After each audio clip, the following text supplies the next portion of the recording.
klokken 12 minutter over, så nu har jeg fået lov at gå i gang. Velkommen til en debat, der skal handle om biodiversitet i det byggede miljø. Det er en debat, som er arrangeret af Contact Lab, og jeg har fået lov at moderere den. Og jeg hedder Sisse Nordmann, og jeg kommer fra Rådet for Bæredygtigt Byggeri. Og vi har et fantastisk panel med os her i dag, som er rigtig stærke på biodiversitet. Vi har Mike Lippert, som er forretningschef for bæredygtighed hos SLA. Vi har Rasmus Vincent, der er CEO og ejer af Habitas. Vi har Torben, jeg skulle sige, at kalde Torben Bloks, jeg skulle sige Torben fra Bloks. Take it away. CEO hos Bloks. Og så har vi selvfølgelig Christina Rapp-Toft, som netop kommer fra Contact Lab, som har taget initiativ til det her. Why not? Why not? Du bliver, hvad du er. Ja. Vi har alle sammen hørt op, hvor alvorlig biodiversitetskrisen er. Det er, når man kigger på de planetære grænser, en af dem, hvor vi er langt ude over, hvad vores planet kan håndtere. Og det, der er rigtig skræmmende, det er, at det er gået utrolig hurtigt fra, at vi var inden for grænsen, til hvor vi er kommet, hvor vi er i dag. Og en af de store trusler mod biodiversiteten, det er den måde, vi anvender vores arealer på, fordi det kræver plads. Og vi bruger også plads, når vi laver infrastruktur og byer. Vi ser også ind i en fremtid, hvor der kommer skærpede biodiversitetskrav, både i forbindelse med dansk lovgivning, men i høj grad også på EU-niveau. Med taksonomien, CSRD, er der øget fokus på det. Og det tror vi egentlig er en rigtig god ting, for det kræver handling nu. Der er også en stor mulighed her i forhold til konkurrenceevne, hvis man kan finde ud af at arbejde med biodiversitet, fordi som panelet her også kommer til at komme ind på, så vil der også være forretningsudvikling i at kunne gøre det. Det vi skal tale om i dag med panelet her, det er, hvorfor er biodiversiteten vigtig? Hvordan kan vi fremme den i byerne? Er der nogle redskaber, vi kan bruge, og hvilket forretningspotentiale ser vi ind i? Så det er nogle af de ting, vi kommer til at afdække. Og til allersidst, så vil der være mulighed for at stille spørgsmål til vores panel.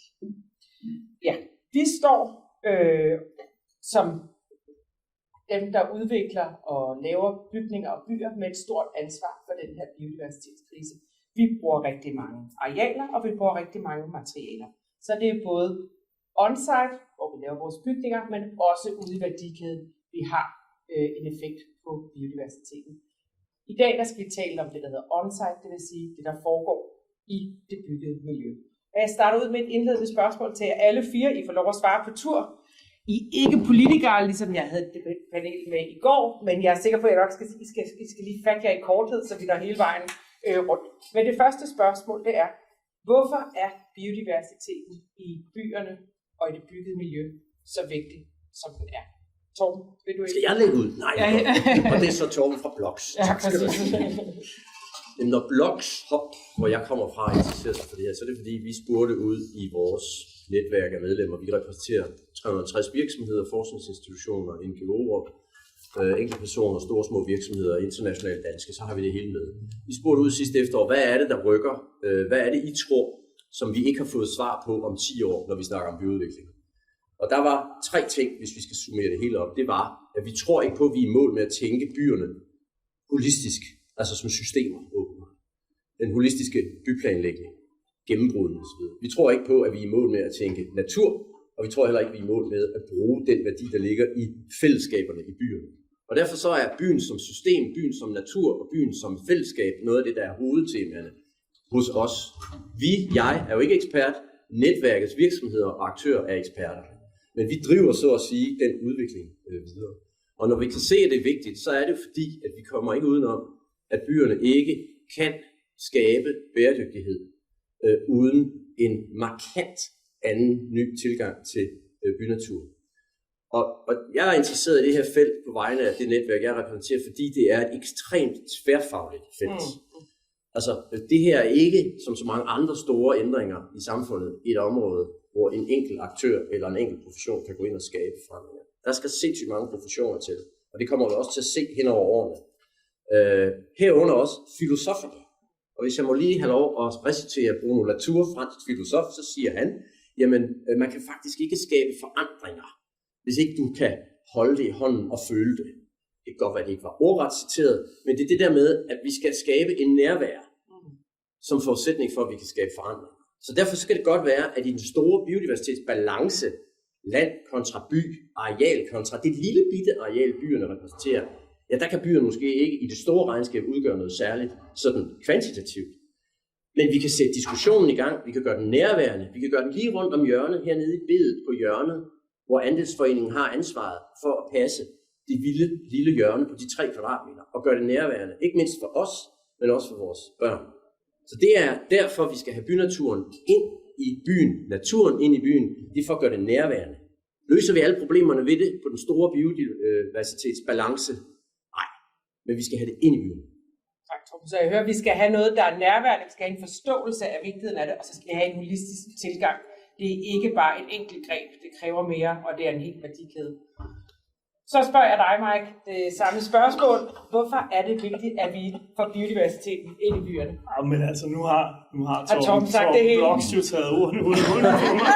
Og al taletiden vil også have stedet. Tak for i dag. Det er det, der sker, når man får sådan nogle organisationer som Bloks.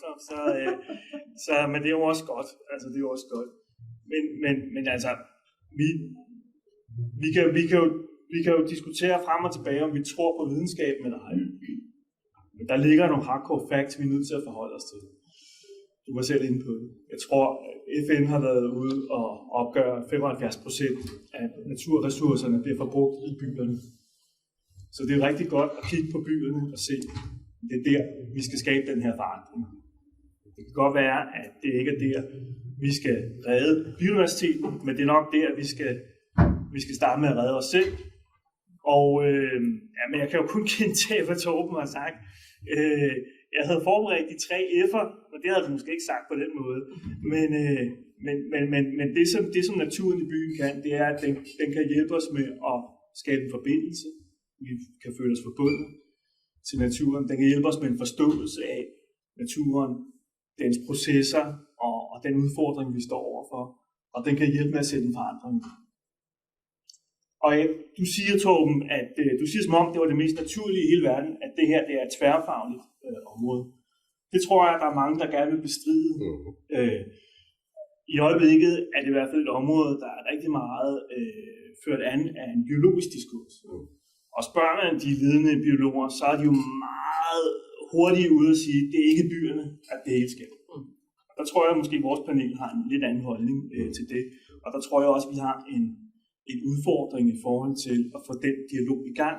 Men jeg tror også, nu sidder der nogle folk i panelet her, som bygger, tænker jeg, at det ansvar er et delt ansvar, at man som bygherre, som developer, skal tage det på sig og skabe natur som del af det byggede miljø.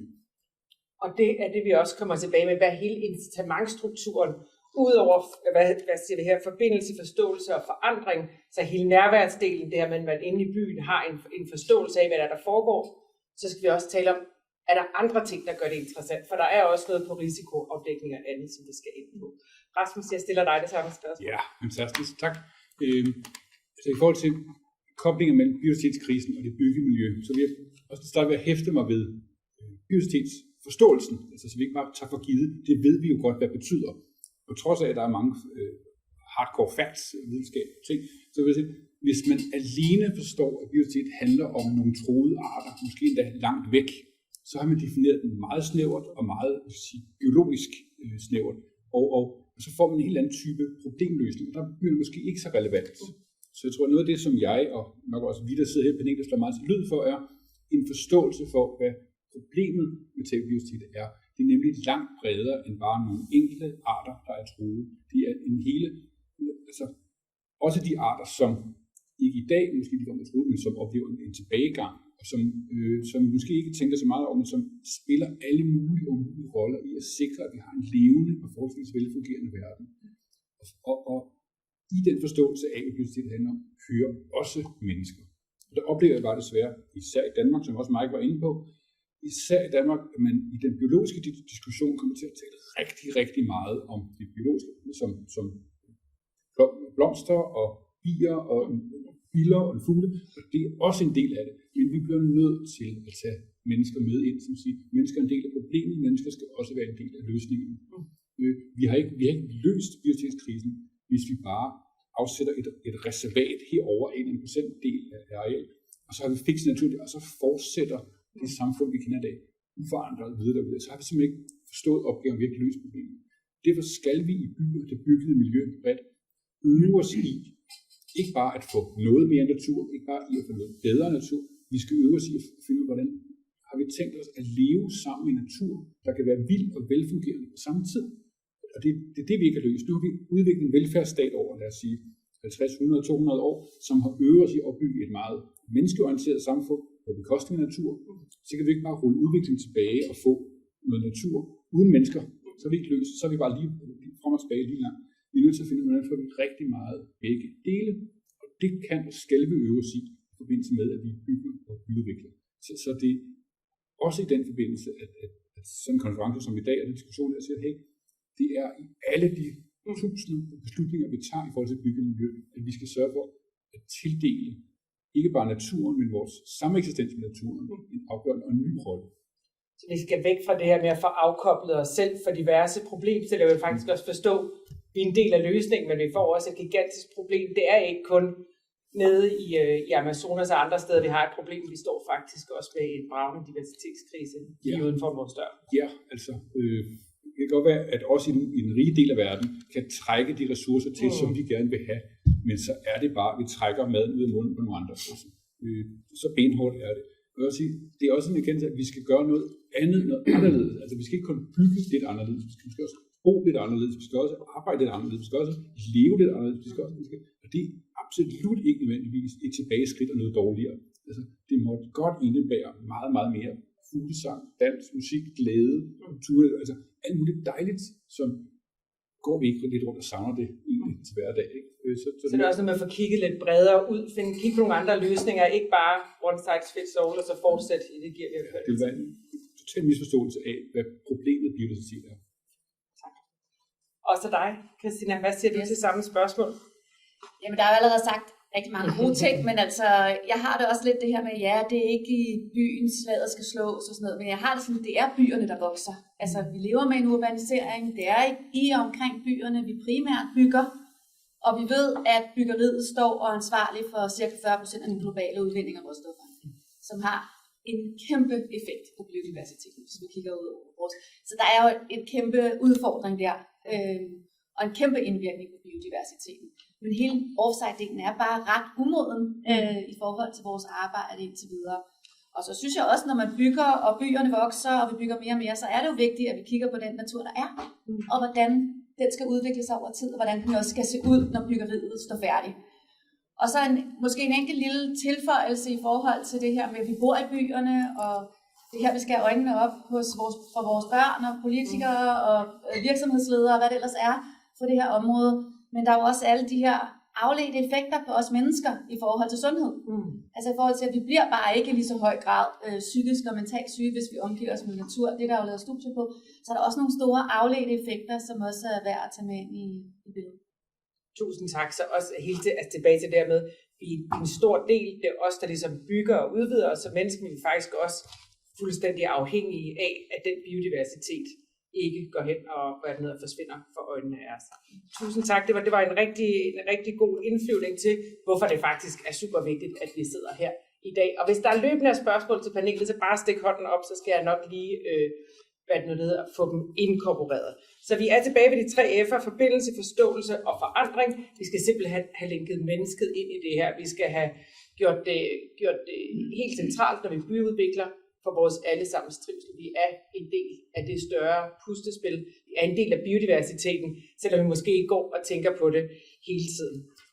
Så kunne jeg godt tænke mig at dykke lidt ned i nogle af de udfordringer, vi ser, fordi det må vi jo nok også sande, at det er der, når vi snakker om biodiversitet. Og i den sammenhæng, så vil jeg godt tænke mig at høre dig, Rasmus. Hvad ser I hos jer som de største udfordringer eller benspænd for at få mere biodiversitet i det byggede miljø? Hvad er det for nogle barrierer, vi lige nu ser ind i? Ja, eller den største, de største. Altså jeg vil sige, nu har jeg Habitats arbejdet med det her felt i 12 års tid, og har mødt mange barrierer undervejs, men der er trods alt også noget, der udvikler sig til det bedre. Vil sige, hvor vi i starten var meget begejstrede, bare vi fik lov til at lave noget, og der var det en barriere, at folk aldrig havde hørt om biodiversitet før. Nu når vi til et punkt, hvor at flere har hørt om det, og der kontakter os og siger, wow, vi vil godt se, hvordan vi kan arbejde mere med biodiversitet.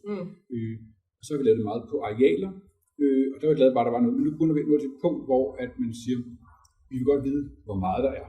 Vi vil godt vide præcis, hvad det er. Vi vil godt vide, hvordan vi kan forvente, at det udvikler sig, så man kan ligesom rapportere, måle på det, og vide også, hvad man får for pengene, og man kan følge en udvikling over tid. Så det bliver meget mere systematisk nu her. Og indtil for forholdsvis nyligt var det et meget, meget spredt felt af alle mulige, der lavede hjemmelavede metoder, inklusive os selv. Det var vi nødt til. Der var ikke noget på feltet. Og det var en stor udfordring, at alle havde sine egne metoder. Nu er vi hver nået til en vis konsensusdannelse, jeg kigger på dig, Christina, omkring en national metode for at sige, så kan vi være enige omkring, hvordan vi måler. Så det er en barriere mindre, hvis vi får en fælles metode for det. Men udover det selvfølgelig, så den store udfordring lige nu er, at dem, der begynder at høre om, at vi skal have biodiversitet, gør det meget af reguleringshensyn. Det er man tvunget til i forhold til EU-regulering. Og har ikke endnu måske helt for omsat det til at sige, hvad er det i min forretning, der gør, at jeg skal ikke bare tjekke tickbox af med biodiversitet, jeg skal aktivt tænke det ind i min forretning, så jeg gør noget andet fremover, når jeg bygger og træffer beslutninger om både design, anlæg og drift i det byggede miljø. Så der er stadigvæk store barrierer og udfordringer til fat på. Men det her med, som jeg hørte dig sige, at der er kommet en større transparens i forhold til, hvordan vi dokumenterer og måler, det har været et godt skridt i den rigtige retning. Og der kunne jeg også, der var lige noget over mod dig, Christina, i den sammenhæng i forhold til en national metode. Hvad ser du, altså nu har vi det her med databaseret, og hvad for nogle løsninger tænker du, man så ser ind i, når man er på det her data? Kan du fortælle lidt om den nationale målemetode, hvordan I arbejder med det? Ja, jamen altså man kan sige helt overordnet, så tager metoden jo afsæt i mindsetet omkring you can't manage what you can measure, og det her med at få en fælles tilgang til, hvordan man kan måle og kortlægge natur.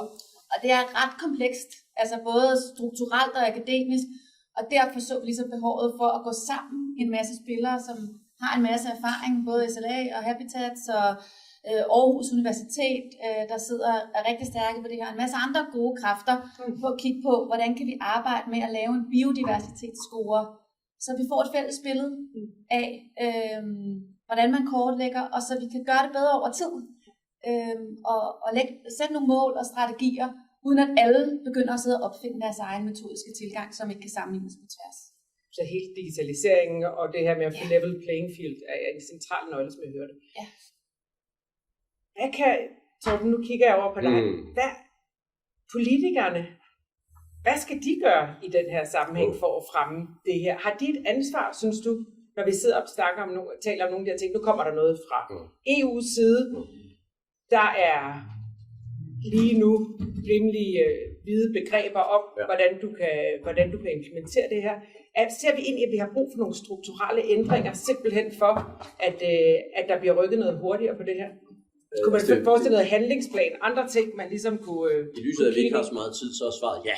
Så må du godt gå videre til mig. Men, og hvorfor siger de så direkte? Så det gør jo, fordi vi er et land, som i rundetal, økonom og uddannelse skal jeg lige sige, det er derfor jeg startede med at sige, det er et felt, som mange andre end biologer går ind i. Jeg synes, at det er et fantastisk spændende udviklingsområde.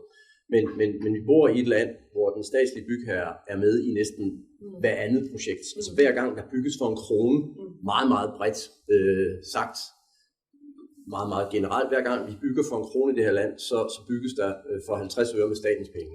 Og det vil sige, at vi har en helt unik situation i Danmark, selvom vi ikke fylder ret meget på verdenskortet, så har vi en situation i forhold til vores eget byggeri, at vi kan som offentlige indkøber virkelig præge udviklingen. Og det har vi gjort brug af igennem tiden. Hvis vi kigger på digitalisering af byggeriet, så var vi et af de første lande, der gjorde det. Her 15 år efter er vi ret langt nede af den vej. Intet byggeri er ikke digitalt projekteret i dag, næsten. Hvis vi kigger på de store andre rammeaftaler omkring, altså hvis vi kigger på hele elsektoren, vi har hele vindsektoren og sådan nogle ting. Altså hvorfor er vi blevet den succes inden for vind, vi er i dag, energistaten, alt det der. Og der er det næste move, hvis vi skal kalde det det, fra statens side, hvis I spørger mig, det er at gå ind på det her område og stille helt anderledes krav til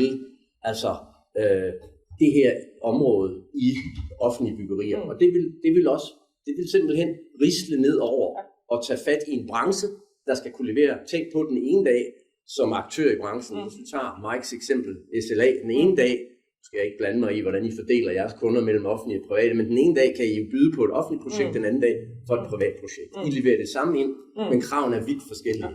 Og det tog skal simpelthen i gang med at køre. Så vi har også lidt, også noget med det offentlige går forrest, både på regulering, men jeg tænker også, kommunerne og andre er jo nogen, de sidder både som bygherrer, driftsherrer og myndighed. Der kunne man godt gå ind, og det havde vi også snakket med borgmesteren om i går, at det er jo også et ansvar, som ligger der, som man godt kunne skubbe på. Det skal selvfølgelig kobles med motivation, og det kommer vi nok ind på lidt senere. Hvordan kan man så, fordi vi skal udnytte den mulighed, vi har, at stat, region og kommuner er inde i så meget byggeri. Kigger vi på hospitaler, der er blevet bygget, come on, altså de kunne ikke stave til biodiversitet i de supersygehuse, der er blevet lavet. Det er synd og skam. Hvad har vi brugt? 50 milliarder? Der er ikke rejst et eneste træ. Nu er jeg grov, det ved jeg godt. Men forestil jer, at vi havde vendt ryggen om at tænke biodiversitet ind i programmeringen af vores supersygehuse. Så havde vi altså kunne rykke på en anden måde.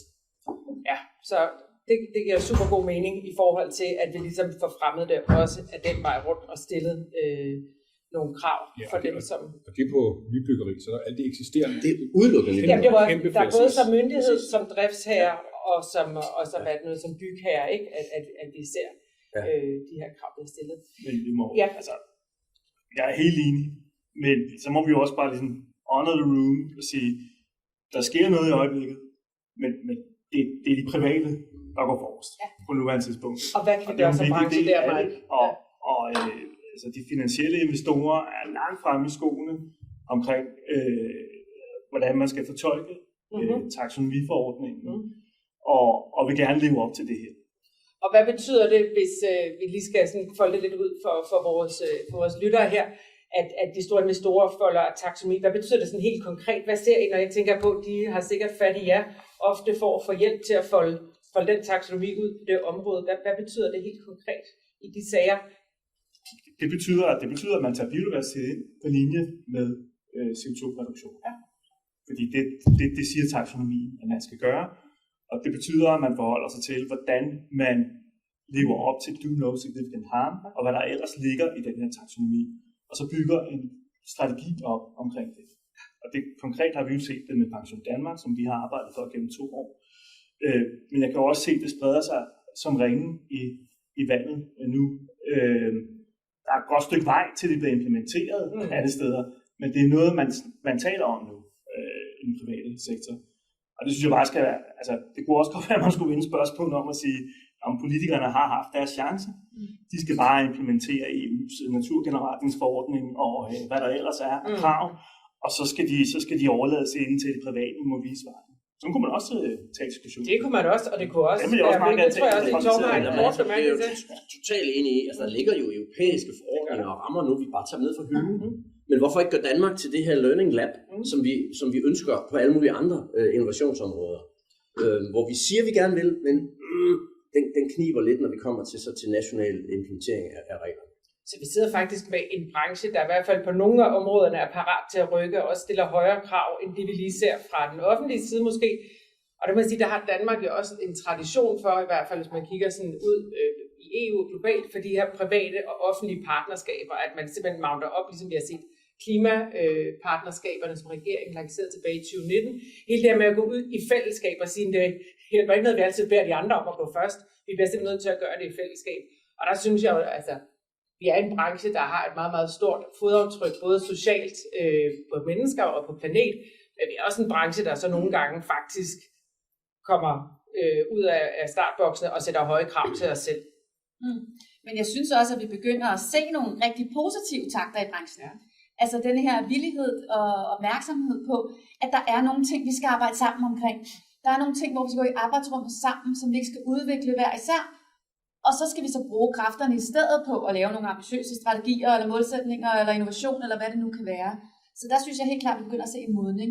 Både i forhold til for eksempel den nationale metode arbejdet der, alle de virksomheder, der har spillet sig selv på banen, men jo også i forhold til den her handletank, der er i gang, hvor der sidder 57 virksomheder, der er gået sammen om at sige, nu sætter vi os ned og laver nogle anbefalinger til konkrete handlinger i forhold til, hvad er det, der kan drive Danmark fremad på den bæredygtige agenda, og der er et af sporene jo biodiversitet.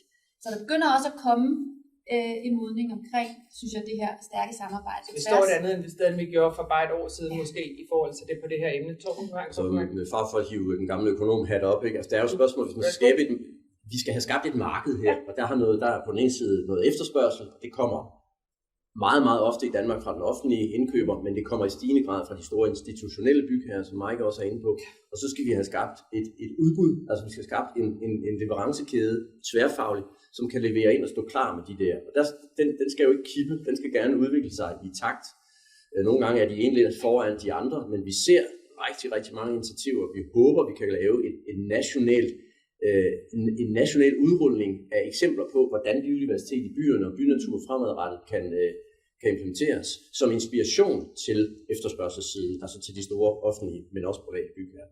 Det kunne være rigtig fedt, hvis vi kunne rulle det ud her de næste par år, for så vil vi være klar med produkterne, om man så må sige, og vi vil være klar med den rigtige efterspørgsel. Og det tænker jeg nemlig også af produkter, men Rasmus, havde du lige en kort bemærkning til det her? Ja, det var i forhold til, ja, vi ser heldigvis i den private sektor, både i Danmark og også i en lang række andre lande, virkelig, altså avantgarden går forrest med nogle af de ting, prøver vilde ting af, sætter projekter i gang, eller giver penge.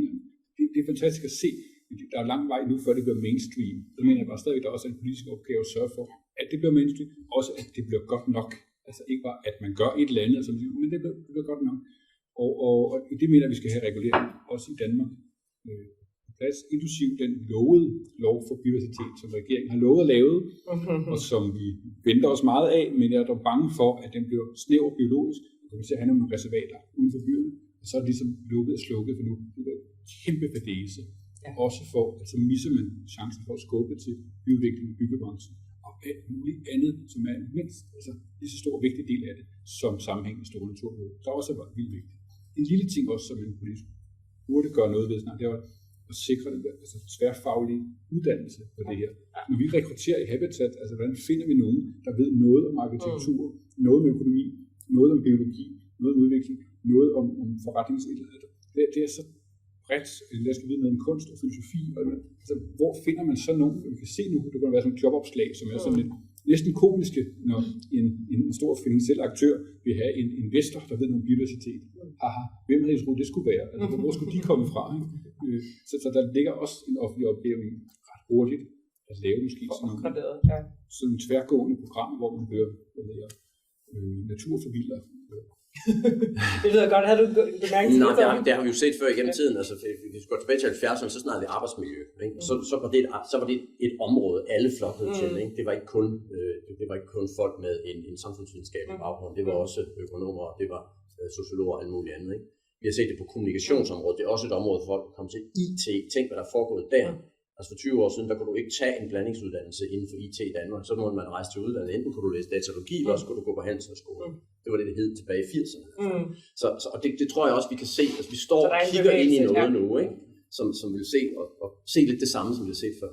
Så jeg hører, der er et godt stykke, men der er også optimisme om, hvordan vi rykker. For jeg tænker også, når jeg sætter et spørgsmål hernede, fordi det er jo helt det, når man sidder, så er nogle af de store institutionelle investorer og pensionskasser, som jo også har nogle muskler, som man ikke nødvendigvis som mindre udvikler eller ejendomsdrifter lægger inde med. Så det er vel også noget med, at vi skal have demokratiseret det her sprog, have gjort det tilgængeligt gennem de her værktøjer og gjort det muligt for, at alle simpelthen får adgang til det her, så vi kan rykke. Der var et spørgsmål hernede i enden. Ja. Vil du sige, hvad du hedder og hvor du kommer fra? Det er altid dig. Jeg hedder Thomas, jeg kommer fra Grabbentorp. På byggesiden, der er sket en kæmpe stor fremdrift for klimavenligt byggeri ved at staten sætter krav til, at alle bygninger skal være under en grænseværdi på 12 i CO2. Når vi gør det samme med biodiversitet, kan vi sætte en eller anden grænseværdi, der er en målemetode, eller sige, at det skal være over eller under. Det synes jeg er et godt spørgsmål. Hvem kunne tænke sig at svare på det? Jamen, det er vi sikkert flere, der er. Men Ja, også målmetode-eksperten sidder Ja, jeg herovre. kan også se mig. Lad os sige, Mike, hvad siger du? Skal vi have en national målmetode ind i lovgivningen, så det bare kommer til at batte noget, ligesom vi har set på CO2? Det kan godt være. Altså, måske. Svaret er vel ja og nej. Så du kan jo ikke måle det på samme måde. Altså CO2 måler du på mængden af et molekyle med nogle ekvivalenter i atmosfæren globalt. Og biodiversitet skal du måle på en helt anden måde. Det kan du ikke opgøre på samme måde. Så det er langt mere komplekst.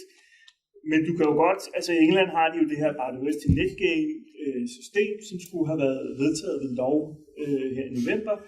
De har lidt problemer med at vedtage grønne lovgivning i øjeblikket i England, men det kommer lige om lidt. Så det kan man godt, det kan man bare skele til, det har vi også gjort med en national metode.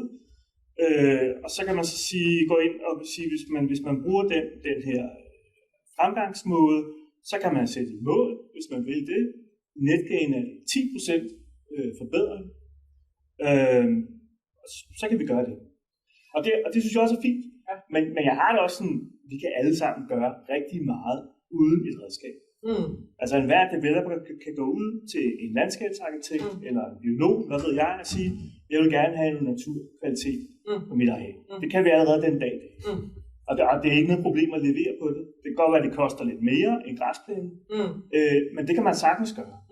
Så var det også i byggebranchen, der stod alle bygherrer stod last og bræst med landmænd og sagde, at der ikke kommer nogen lovgivning, så skal det nok blive grønne helt selv. Og der skete bare ingenting, før der kom en lov.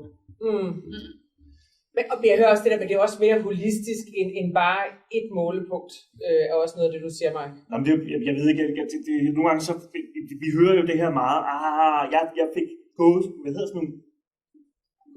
gåsehud, ikke? Hårene rejste sig på mine ellers ret blanke, brune arme, da det der det kom omkring, vi skal have nogle mål, vi skal have noget lovgivning osv., og det er den samme sang igen. Er det virkelig det, der skal til, før vi handler? Jeg er ikke sikker på, at vi kommer i mål af den form for incitament. Og nu er der virkelig mange, der godt vil sige noget. Nu I skal svare kort, for vi skal lige snakke også om forretningsudvikling, for det er også vigtigt, der sidder også nogen her, som også godt vil høre den del. Christina, du får lige. Og det synes jeg nemlig hænger sammen. Reguleringen og altså forretningsværdien også, altså for de enkelte virksomheder. Altså hvis der kommer noget EU-lovgivning, så skal man jo være compliant, hvis man skal have de grønne lån fremadrettet hos de finansielle aktører. Det er bare en vigtig driver.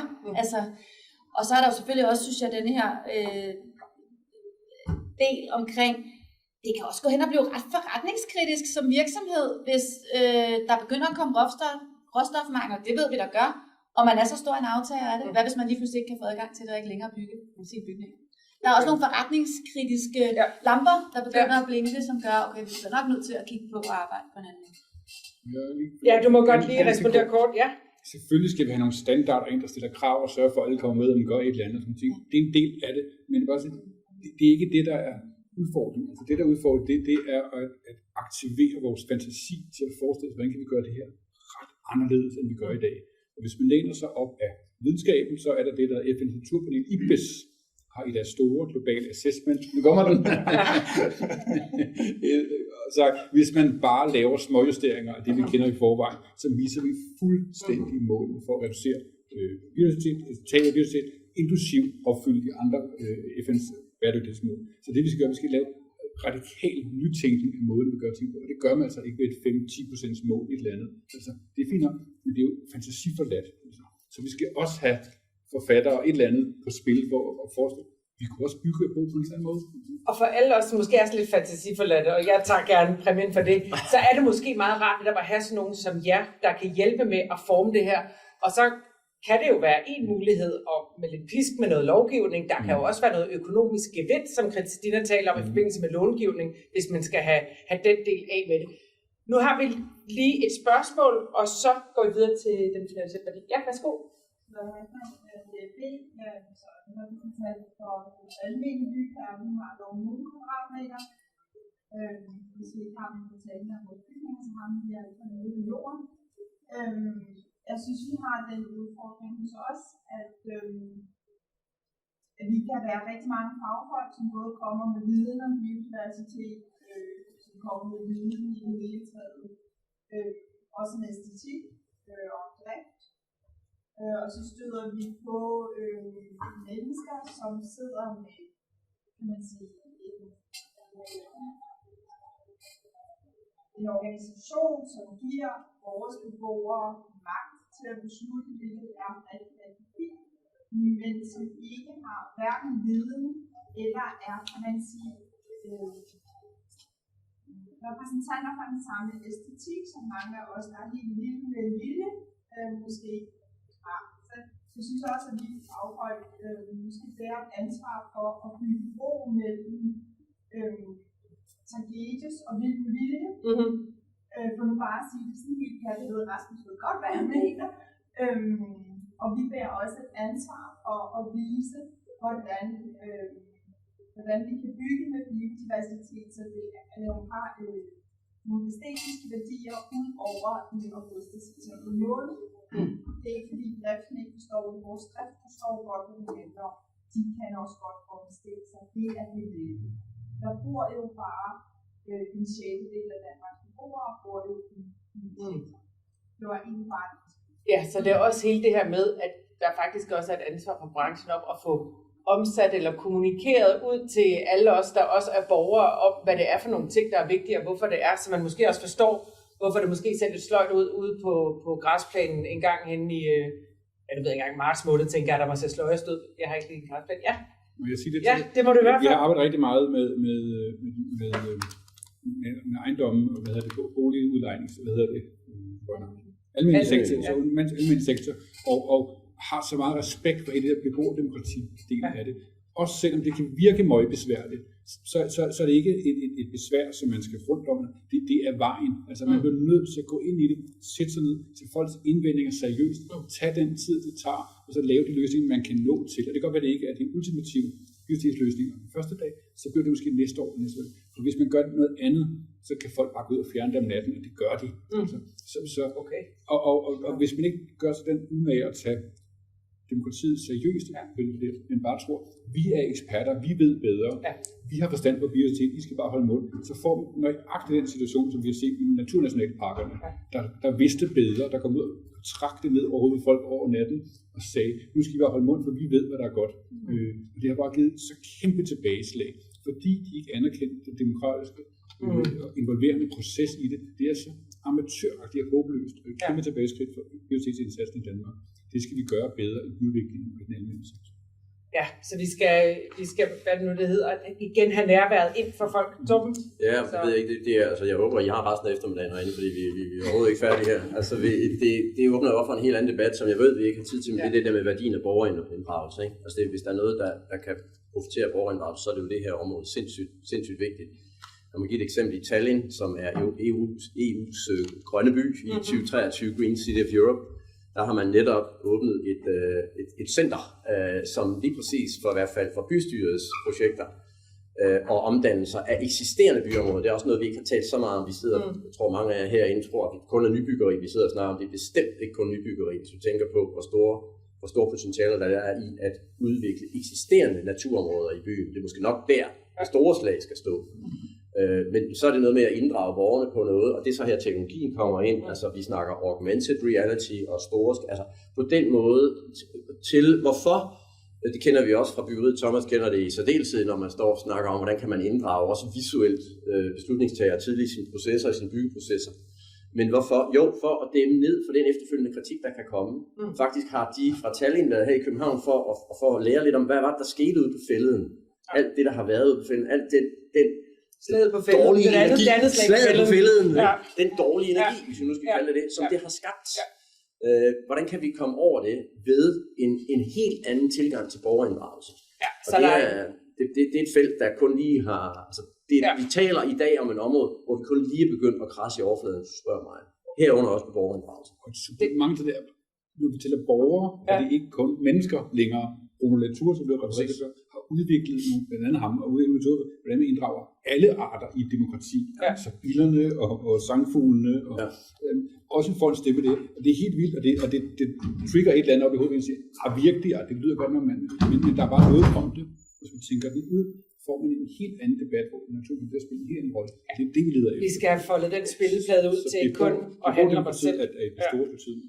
I Herlev er der et boligprojekt, hvor man har inddraget fuglene i beslutningsprocessen. Men se, det er altså det er lige demokrati. derude, ikke?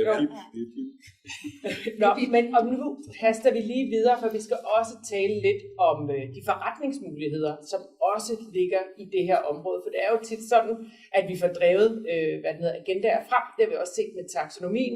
Der er kommet et kæmpestort fokus på nogle emner, som der ikke var for 2 år siden hos nogle helt nye beslutningstagere. Og det skal vi også tale om her. For der er jo lavet den her undersøgelse fra DREAM og Danmarks Statistik, Aarhus Universitet og KU på et tal på det grønne BNP. Og det vi kan se, det er, at det koster 107 milliarder kroner årligt, altså de trusler, der er mod biodiversiteten. Der er ikke nogen, der sidder og betaler for det i dag, men må det ikke, der er nogen, der kommer til at betale for det på et tidspunkt, enten på den ene eller den anden måde. Og det er ligesom indflyvningen til det næste spørgsmål. Fordi, Christina, hvordan skal vi oversætte biodiversiteten til forretningspotentiale? Du har været lidt inde på det. Vil du folde det lidt mere ud for os, hvad mulighederne er? For... Jamen, jeg tror, jeg har jo allerede nævnt 2 af mulighederne. Altså det her med at være compliant og få adgang til nogle billigere og grønnere lån, er jo en kæmpe driver. Fordi sådan er det jo altså for mange virksomheder. Der er den del en kæmpe driver. Altså det er jo bare et fakt. Så er der hele det her med de risici, man kigger ind i med mangel på råstoffer. Og så synes jeg også, der er det her med at skabe nogle velfungerende byggerier. Altså vi har jo faktisk, kan der jo også være en stor værdi, og kan øge selve værdien, altså på et område af et areal. Og vi har jo faktisk en ret stærk designtradition. Nu var et andet panel hos IDVRD i går, hvor vi snakkede rigtig meget om den her designkultur, vi har haft, hvor naturen og design, eller arkitektur er gået meget mere hånd i hånd. Altså i 30'erne byggede vi jo, der var jo naturligt en landskabsarkitekt, hed ikke dengang, jeg ved ikke, med i processerne. Altså Aarhus Universitet er et sindssygt godt eksempel. Altså det var 3 arkitekter, hvoraf den ene var havearkitekt, tror jeg det hed dengang, ikke? Og hvor hele naturen er tænkt ind i miljøet, og det her med, at bygningerne er hver for sig, så man skal jo netop ud i naturen for at gå over. Altså, og synergierne til de grønne områder, der var. Og det bliver jo stadig omtalt som et progressivt og nutidigt byggeri, som har eksisteret siden 30'erne.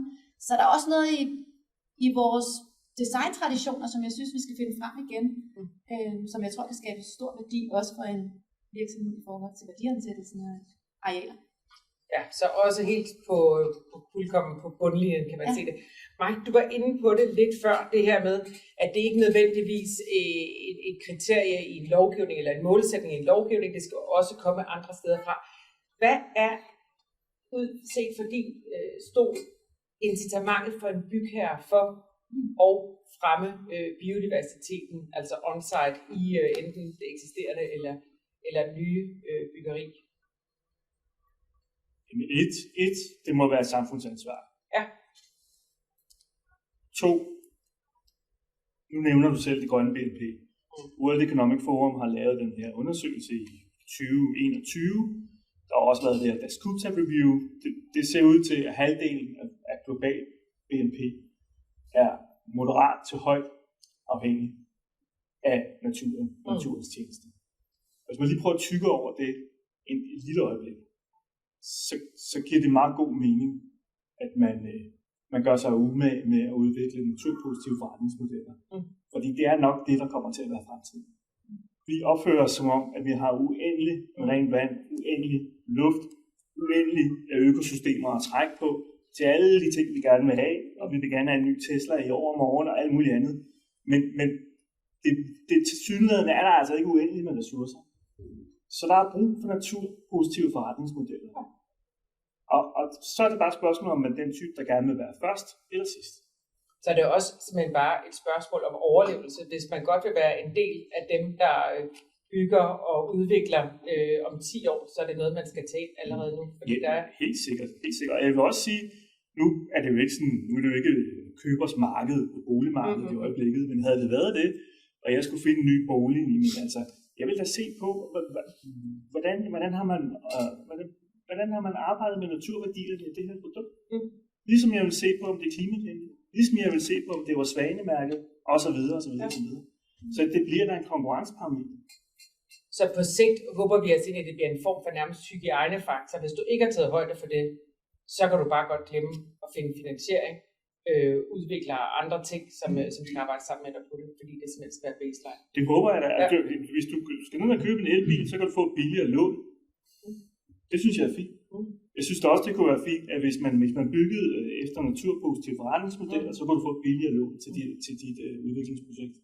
Så det er kun rimeligt. Så det er både noget med at få billigere lån, og det kan måske også være noget med at risikosikre sin portefølje. Her tænker jeg også, at vi hører meget om de her stranded assets, hvis man ikke har taget højde for sin taksonomi og andet. Og investeringer i boliger er jo ikke bare en etårig investering, det er jo altså 30 år, vi ser ind i. Så vi er også et andet sted end for eksempel nogle af dem, der med lidt kortere livscykluser. Så det er også noget med, at vi gerne vil risikosikre vores investeringer. Vi kan ikke holde ud og sidde tilbage om 5 år, og så have noget, som nu siger jeg rent bøgehæk og rhododendron, for det jeg hørt, det skal vi simpelthen bare overhovedet ikke have. Og det er så godt for nogen som mig, at der findes de her lister, hvor man kan sige, at man godt vil have. Det er invasive arter, kan jeg nemlig fortælle jer. Og det er jo også en motiverende faktor, det her med risikoafdækning. Torben, du nævnte selv det her begreb stranded assets, ikke? Altså assets, det vil sige aktiver, det vil typisk sige ejendomme, som er i fare for at miste sin værdi, måske næsten til 0 på grund af klimaforandringer, biodiversitetsforandringer og sådan noget. Hvis I har investeret i en bolig, og ikke vedligeholde den efter de regler, der skal, og efter de ambitioner, man skal for at kunne vedligeholde, så giver det jo sig selv, så kan I vinke farvel til den investering. Det gælder os alle sammen. Det gælder de store institutionelle investorer. Så man kan sige, at ejendomsbranchen globalt set er jo den største værdibesidder overhovedet på tværs af alt, også på tværs af de store tech-virksomheder. Og det er også dem, der har de største risici med deres aktiver, hvis ikke de opdaterer dem, så at sige, ud fra de regler, vi sidder og taler om her. Og det er måske noget, der virkelig skal forandres.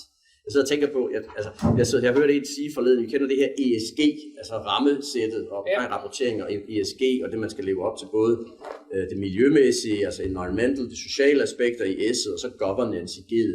Og vedkommende sagde, hvis I kan løse G'et, så får I E'et og S'et gratis med. Og det var sådan en lille provokerende ting, som netop sagde, at hvis de store aktører, herunder stat, region og kommune, kan lave nogle andre rammer, nogle incitamenter, og det kan være helt ned på bankerne, der giver lån og sådan noget, så begynder vi at kunne rykke det her, men der skal virkelig drejes på mange knapper. Ja. Og der hører jeg også, nu var jeg så heldig at tale med realkreditinstitutterne tidligere i dag, de sidder jo også nu, jeg tror vi alle sammen er det der sted, også som ikke er specialister inden for området, hvor der er det her behov, som vi også hørte fra lige før fra dig, med at få oversat til dem, som ikke nødvendigvis er biologer og hvad det er, arkitekter med speciale i det her. For de vil faktisk godt de vil godt have en standard for det. De ved bare ikke helt, hvor de skal starte henne, fordi de er lidt ligesom det sted, jeg er med bøgehækken, at det er vel også natur, men det er bare ikke den natur, vi skal have. Det er den anden. Så jeg tror også, vi ser ind i en stor formidlingsopgave. Det er sådan, at vi nu, tiden er løbet, men trækker den lige 1 minut, for der står ikke nogen, der hopper over i døren. Men ja, hvad det nu det hedder, kunne godt lige tænke mig. Allan, du har et spørgsmål? Gerne. Og lige også at være med til at slutte af. Ja. Jeg sidder i TESME, som er projektudvikler og er inde over alle de her ting til daglig. Og vi har vores biodiversitetsstrategi og så videre. Og begynder at kigge offside, fordi det jeg hører I hele tiden snakke om, de ender offside ved, at verdens BNP, der er halvdelen alligevel udenfor. Vi snakker om, at hvis bitterne skulle have stemmeret, så tror jeg godt, at de vil stemme for noget andet end det, der sker i byen. Altså, jeg accepterer Mikes 3 F'er, men det natursyn, vi ligger ned over det, det er jo menneskets natursyn, vi vil gerne have noget, der er tæt på osv., men vi redder jo ikke biodiversiteten på verdensplan. Det er jo primært materialerne i vores byggeri, i det byggede miljø. Det er jo der, skaden sker. Vi ser den jo ikke inde i byen. Her fra Danmark ser det ikke, og det kan godt være, at de synes, det er fint, der er lidt natur rundt omkring os. Men hvad er det? Hvordan kommer vi op på den her vilde idé og den helt store ændring i natursynet, der gør, at vi faktisk hellere skulle beskatte palmeolie, fordi der bliver blevet reddet mere natur ud i verden med ikke at købe vores Yankee bars og sådan noget. Altså, det er jo nogle helt andre steder, hvor jeg ser byggeriet. Vi kan ikke gøre noget i vores lille lukkede kreds, som virkelig batter. Det er jo andre steder og andre mekanismer, hvor vi virkelig kan ændre tingene. Så det var lidt mere. Kan vi gøre andet end at sætte nogle grønne vægge op og lave et bøgestativ i træ? Ja, det kan man. Altså, som batter? Jeg er langt hen ad vejen. Nej, jeg tror heller ikke, altså, efterspørgselen på et sted at bo er rimelig konstant. Det kan være altid, man godt have et sted at bo, punktum. Ikke? Så vi skal nok tage, hvad der er, ikke? Og nogen vælger sig efter, om der er lidt mere interessant natur og lidt grønnere og fint nok. Men det er jo ikke det, der vil drive udviklingen særlig langt. Jeg tror, det som jeg kan forestille mig, vil være interessant i forhold til byggeri og biodiversitet, det er, at man i sine byggerier ikke bare laver lidt mere natur, men man øver os i at bo med naturen på en anden måde. Altså, den spiller en anden rolle i vores dagligdag, og den er ikke kun pæn at kigge på, eller dejlig at gå forbi en sommermorgen og fuglesømmer. Vi skal noget med den. Vi har en rolle at spille i med at interagere, opbygge, videreudvikle, lære af. Altså det der at leve ikke bare ved naturen eller i naturen, men som naturen. Det er det, vi skal øve os i, og det tror jeg, byggebranchen skal være med til at ikke hele, men avantgarden skal være med til at forsere en udvikling på, hvordan hulen forstår vi det at være menneske i et andet samfund fundamentalt anderledes i lyset af natur. Det kan man være med til, og så har man gjort noget interessant på biodiversiteten, der kan have store effekt på vandmiljøet. Tak. Super relevant spørgsmål. Vi er bare en del af det større samfund. Vi har en ny debat. Ja, vi har nemlig en ny debat, der kommer ind nu. I får en sætning hver til en ønskeseddel. Er det ikke dejligt lige at få lov at sige noget til allersidst? Hvis I havde et ønske, det kan være til hinanden, det kan være til branchen, det kan være til politikerne, det bestemmer I selv, men sådan, hvad ser I som der, hvor der skal rykkes lige nu, for vi kommer i gang med de her ting, vi har talt om? Vi starter med dig, Mike, og det er altså en sætning, så kan du sætte nogle kommaer, men tiden er begrænset. Så vil jeg sige, jeg elsker Vild med Vilje, og jeg hader Vild med Vilje. Vild med Vilje har sat nogle ting i gang, det elsker jeg. Nu skal vi videre, som hende fra almen sektor sagde. Nu skal vi også vise, at vi kan designe tingene på en måde, så det virkelig giver folk et engagement og en forståelse. Så det er det næste. Vi skal i gang med Vild med Vilje 2.0. Det er designet. Fedt. Rasmus. Og jeg vil sige, altså transformativ forandring. Det er først, når vi taler om biodiversitet, som ikke er småjusteringer, men som fundamentalt tager fat på, hvordan vi tænker og designer, hvordan vi indretter vores økonomi, vores demokrati og alt andet, at vi for alvor er i gang med at løse biodiversitetskrisen. Indtil da er det småjusteringer. Det skal ind på tværs. Og som et sted, der modtager indtil flere tusind internationale gæster om året, så vil jeg sige det så kort, og ikke mindst over til dig før. Altså, vis de gode eksempler globalt. Det er derude skalaen er. Og vis de gode eksempler. Vi er et forgangsland allerede. Der er meget, vi mangler, men vi er et forgangsland allerede. Vis de gode eksempler globalt. Christina? Innovation. Ja. Altså nye materiale. Altså nogle innovative kræfter på det her område, som kan drive nogle store forandringer. Og derfor prøver vi at lave metoder og alt muligt for at gøre det nemt, så man ikke skal bruge kræfter. Prøv at høre. Tusind tak. Det vi har hørt fra panelet i dag, det er, at mennesket skal være en del af den her løsning. Det er ikke bare et lille greb, der sker ude foran ens bolig. Det er en større integreret del af den måde, vi er på. Fuglene skal have stemmeret. Vi skal have uddannet folk, og vi skal have inddraget og oversat det, der sker, så man rent faktisk får et engagement til at ville noget med naturen. Det skal ikke være noget, der er afkoblet fra os selv. Tusind tak til panelet for nogle virkelig indsigtsfulde bemærkninger, og tak til de gode lyttere.